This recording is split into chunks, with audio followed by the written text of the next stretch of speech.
it easy. I just wanted to share my inputs about adopting technology to redefine medical education. We have been working on this particular model. Just look at this little boy on the steps. That's where the technology is right now. He doesn't want to wear what he should be wearing, right?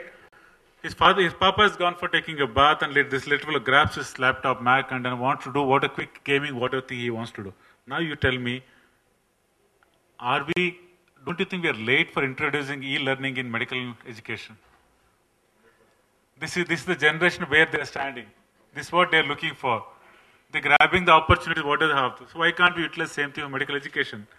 And technology is nothing, it's not an obstacle for our learning, it's a new frontier, of course. We do have a lot of e-books, new gadgets, e-classroom, e-learning, and it's needed ever. Just look at the demography of our country, where it plays a role. There are about 350 and odd medical colleges are there. 40,525 graduates every year. I'm not talking postgraduates, I'm talking only undergraduates. Innumerable number of nursing colleges, pharmacy colleges. The student population is expanding, faculty population is shrinking. Am I right? And if I want, like, I have medical college working here, I wanted Dr. Balsuman, my previous assistant speaker. I wanted that kind of lecture. But my anatomy department is understaffed. Can I have his lecture with my students? Yes, sir. So if this can help us in kind of a webinar kind of thing, don't you think it's going to make a difference for us? Rather than asking Dr. Subramanian to come to 4 colleges, sign in this register also, sign that register also, there, you know what it is, what I mean to say. Is that one, okay, let's pay royalty to that man who has done so much work for the last 25 years. Hats off to you, sir. The amount of effort, what you put. If we want to utilize this kind of faculty service, then why are we aping for people there? There are, of course, the ifs and buts are there, of course, you know. Doctors based in rural areas. I have passed out about 15 years back. I lost contact with my subject. I want to update myself. How do I do it? These are the options which are available for me. Like, I can still run my medical college, and of course, the technology available, why not? Look at trends. What are the trends that's happening there? The classrooms with more challenge-based and active learning is what people are looking for. They want to work, learn and study wherever and whenever they want to go. How many of us, including me, we stand in a queue at railway station to pick up a railway ticket? And many people are sitting here and might be booking a railway ticket here, and you don't have to take a printout. The mobile, if you just show SMS, that's enough. That's the technology is available there. The IT support is cloud-based, decentralized. You don't have to carry your books. It's cloud-based. And whole India is covered with 2G, 3G, wherever it is. And of course, cost is going to come down.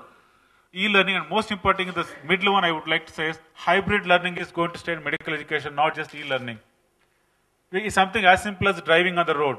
You have the manual, you have the video clipping, everything. The feel of holding your steering when you are on the main road and crossing speed breaker, you cannot learn in any kind of e-learning. You take it from me. If things were so simple, probably all our housewives could have been definitely excellent cooks. It's not possible. Cookbook, you register and prepare excellent food. It's not possible. There are certain things which you can go with e-learning and all, but there are certain things it has to be hands-on. Even cadaver also may not be enough. I want to operate on probably, and I want to be a cardiac surgeon. I can operate on a cadaver. Yes, cadaver, it's a heart is not all beating. Imagine if you want to operate on a beating heart. You know what exactly it means. Don't forget, all of us who are sitting in this hall will be operated by next generation medical graduates. If they're undertrained, if they're underexposed, you know where you're going to land up. So for your safety, not for their interest, for your safety, please ensure that your future doctors are better trained than probably what we were. Of course, there's abundant information on the net. What are challenges that the probably medical colleges might be facing? Economic pressures and new modes of education, competition traditional learning. It's quite common. Maybe we really get somebody, a faculty like Dr. Subramanian who's into technology. The banking sector went through this problem. You can give me a pink slip whenever you want. I'll stop at that time. The banking sector went through this problem. Don't forget it. 25 years back, when first time the IT thing was into the banking or the accounts and all, most of the senior staff members, it was punishment at them. Take it from nearly 20% took VRS. I think my seniors will agree with me. They couldn't really compute on the computer. They used the manual writing and all. There's nothing wrong about their skill, about sincerity. The question, they just could not adopt. Even to this day, if I go home, my parents find it difficult to call somebody on their mobile. They write 4 numbers, they type, and they think that something wrong, and again they'll go back, and finally they give up. They say, we can't do it. So that is the same thing with medical college faculty members also. The biggest barrier for us will be training our faculty, not the students. Students are miles apart. I told a little boy, they're miles apart. but faculty is one thing we are lagging behind. Digital media literacy rising its head, growing number of students, decreasing number of faculty, cost reduction, it reduces cost significantly. Biggest problem is institutional barriers on faculty. And secondly, some of the medical colleges which are already probably integrated, construct in its own way, might take some time to get adopted. Of course, most important is not to lose focus on hands-on skills. What are the new technologies? I just picked up some of the new technologies to watch, which might bring revolution in the coming years. Probably people who are IT savvy will be aware of these things, but being a doctor, I feel these things might make difference for medical education. There are three kind of, I should say, the categories. One is near-term horizon, which is of course current scenario, which is already happening, and all of you know about it, mobile applications and the tablets, computing, which is already on, e-books and all. What is the next thing which is going to come next to 2-3 years? Game-based learning.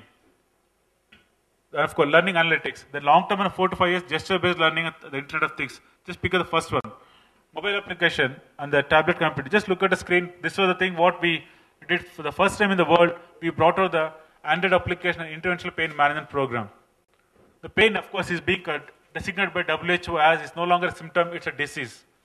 And you want to trace, suddenly you want all the people to get trained in pain management. And pain has been declared as fifth vital sign, along with pulse, respiration, temperature, and of course, heart rate, what we had, the blood pressure. Pain fifth vital sign. Now, all of a sudden, somebody who passed 15 years back, how do you train in pain management all of a sudden? You declare it's a new global standard, but how do you update them?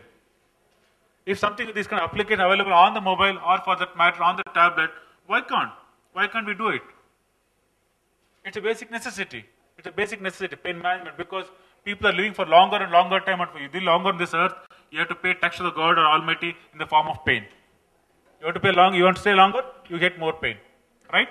And of course, data storage is one thing which is very important when you can carry it wherever you want. And I'm waiting for the paper slip to come here. You can give it to me. And midterm horizon, it did not carry the paper. It's game-based learning, like case studies. I'm just giving an idea. Case studies, it could be, I should say, an individual. Like I am sitting and trying to manage probably a cancer stomach, how it can be managed.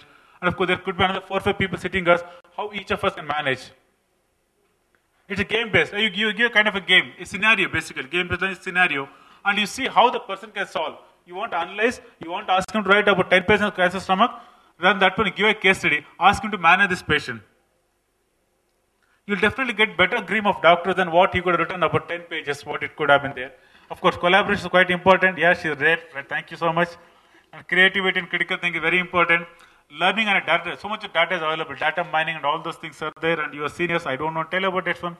Long-term learning. That's very important for us. Should be there in the next 5 years. The gesture-based learning, there may not be any mouse and keyboard to motions of body or facial expressions and all. It's as simple as that you have a touch screen these days. Similar, if you have gesture-based learning kind of thing, and you want to operate, like you're having a virtual for somebody, abdomen is opened up, you ask him, how do you mobilize the stomach to reach the pancreas? He should be able to do it in a virtual scenario. And people of Subramaniam being there, they can definitely provide these kind of inputs. But of course, Internet of Things is one more thing which is there, category small devices where you can monitor. You want to work towards mastery, it has to, first of all, you have to get familiar with the technology and the subject and get experience and achieve the mastery. And to sum up, I would like to say, most important, define your challenges in your institution or as an individual. Set realistic expectation, because mastery is not achieved overnight. It takes some time. And journey of 1,000 miles out, start with the first step and never be hesitant to make the first mistake, because that's stepping stone. Keep your eyes on the goal. That's mentorship programs, something like this.